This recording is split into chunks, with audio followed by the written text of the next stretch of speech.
yang dulunya adalah pimpinan DPR yang namanya Pak Adis Kadir, mewakafkan ke negara untuk menjadi hakim Mahkamah Konstitusi. Itu sudah menunjukkan keberpihakan dan kepentingan dalam pemilihan hakim. Masa DPR terbuka seperti itu ya, berkolusi.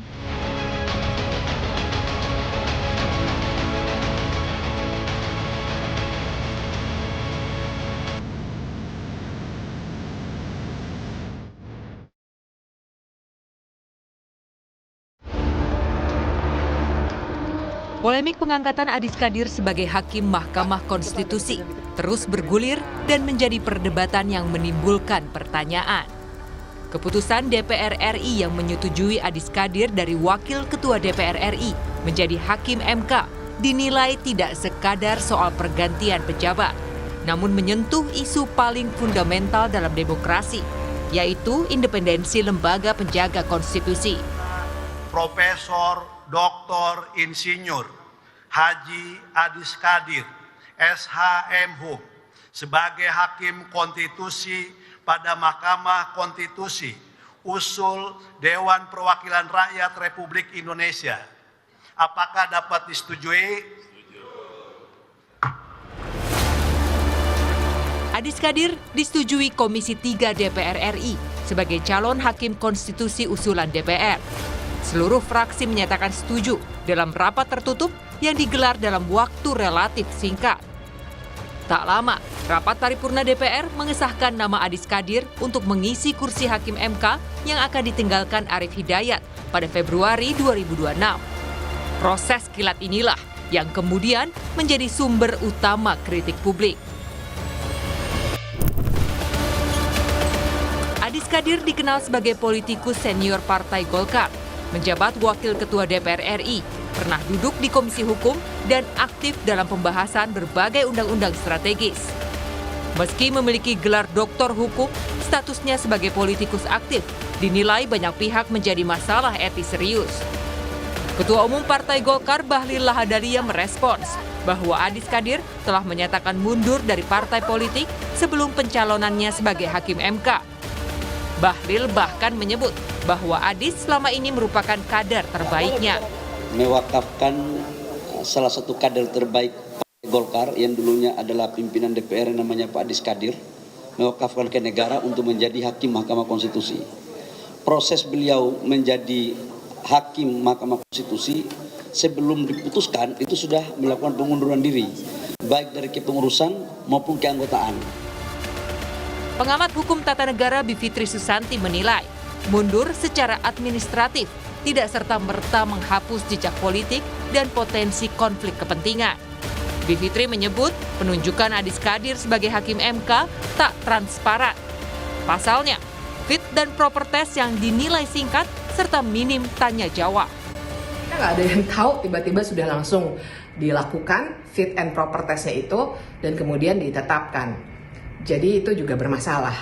Ada masalah besar karena walaupun kita belum punya aturan main dan sekarang kita punya mantan politikus yang ada juga di Mahkamah Konstitusi saat ini, tapi dalam kasusnya Adis Kadir lebih nyata ya karena baru sekali dan juga keterkaitan dengan Partai Golkar dan apalagi dia sebagai salah satu pimpinan DPR itu juga sangat terkait erat dan masih berlangsung sebenarnya. Awalnya, DPR sudah menetapkan Kepala Badan Keahlian DPR Innocentius Samsul sebagai calon Hakim MK sejak Agustus 2025. Namun tiba-tiba dibatalkan dan diganti dengan Adis Kadir tanpa penjelasan jelas. Proses ini dikecam karena tidak transparan, tidak ada pengumuman publik, dan tidak melalui pendaftaran umum. Namun, Habibur Rahman, Ketua Komisi 3 DPR RI bilang bahwa pembatalan Innocentius terjadi karena yang bersangkutan memiliki penugasan lain. Nah, terkait Pak Innocentius, kami mendapatkan informasi yang bersangkutan akan mendapatkan penugasan lain. Sehingga Komisi 3 DPR RI perlu melakukan fit and proper lagi untuk mencari calon pengganti Pak Arief Hidayat yang akan pensiun tanggal 5 Februari yang akan datang.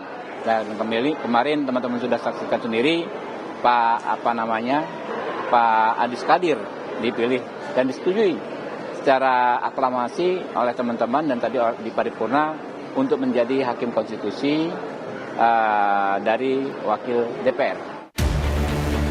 Kekhawatiran publik bukan sekadar soal sosok Adis Kadir, namun dampak jangka panjang terhadap putusan Mahkamah Konstitusi. MK adalah lembaga yang memutus perselisihan hasil pemilu, menguji undang-undang, dan menentukan nasib konstitusi. Pakar hukum tata negara Ferry Amsari mengatakan, jika hakim MK diisi tokoh politik, maka MK berisiko menjadi perpanjangan tangan kekuasaan legislatif. Padahal fungsi MK seharusnya sebagai penjaga batas kekuasaan. Jadi itu prinsip keterbukaan dibaca di penjelasan Undang-Undang MK, salah satunya pengumuman kepada publik. Bahkan setelah pengumuman lalu ada orang yang mendaftar, DPR membuka ruang bagi publik untuk memberikan masukan. Aneh sekali proses ini tidak ada. Kan sudah disampaikan DPR pesan-pesan khusus bagi hakim konstitusi terpilih ya. Bahwa tolong jangan lupa Anda bagian dari kami, Anda dulu pernah buat undang-undang, jangan pula undang-undang ini yang kemudian Anda permasalahkan. Itu sudah menunjukkan keberpihakan dan kepentingan dalam pemilihan hakim. Masa DPR terbuka seperti itu ya, berkolusi terhadap hakim ya. Itu mau wasitnya wasit utama maupun wasit hakim garis itu Pak Nurdin sudah nggak fair itu karena bisik-bisiknya sudah terdengar secara terbuka. Jadi dampaknya ya adalah kepentingan publik melalui undang-undang dan segala macamnya. Istana melalui Menteri Sekretaris Negara menyatakan bahwa belum menerima surat putusan DPR terkait pengangkatan Adis Kadir sebagai hakim MK. Istana baru menerima surat resmi dari DPR terkait pemilihan wakil ketua DPR dan deputi Bank Indonesia. Meski demikian, Istana menghargai kewenangan DPR yang menunjuk Adis Kadir sebagai hakim MK. Pak Adis Kadir kata ada peluang banding nggak Mas?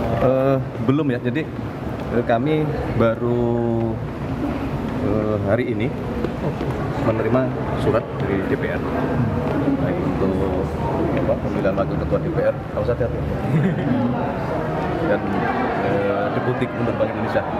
Jadi secepatnya akan kami proses supaya proses lanjutannya bisa segera berjalan. Publik tentunya berharap hakim Mahkamah Konstitusi merupakan sosok yang bisa menjaga independensi dan bukan bagian dari kepentingan sekelompok orang dan juga kepanjangan tangan penguasa.